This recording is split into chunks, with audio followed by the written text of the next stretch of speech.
سلام به همگی. قسمت دوم مقام گل و دغه رو میخوام بهتون آموزش بدم. خب بهتون گفته بودم برای شروع مقام با این جمله شروع کنیم. بعد گفته بودم اینو بزنید.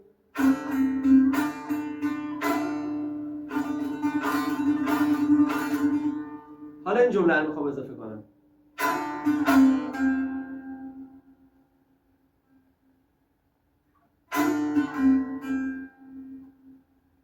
اینو باید چجوری بزنیم؟ انگشت دوممون رو میزنیم رو پرده هفتم، یه راست میزنیم، به انگشت سوممون اشاره میزنه به پرده هشتمش، به فا با یه چپ و انگشت دوممون رو پرده سوم، انگشت یکممون رو پرده دوم و بسته و یه راست چپ، یعنی میشه سول فا می ره می، سول فا می ره می.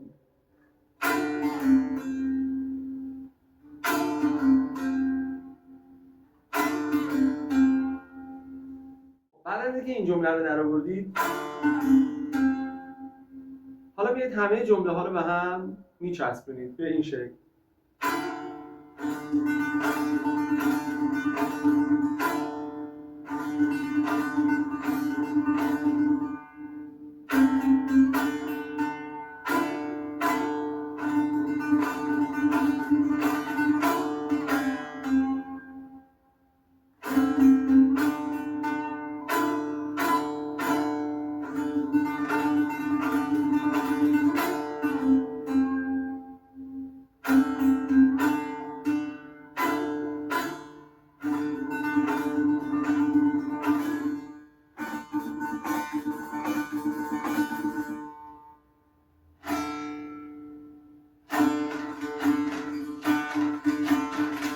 حالا اینو دو بار بزن.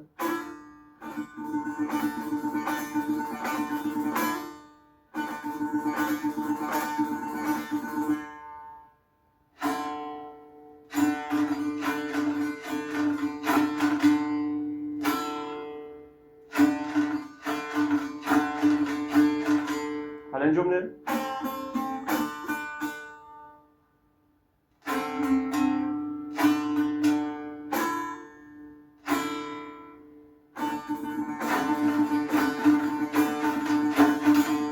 حالا این جمله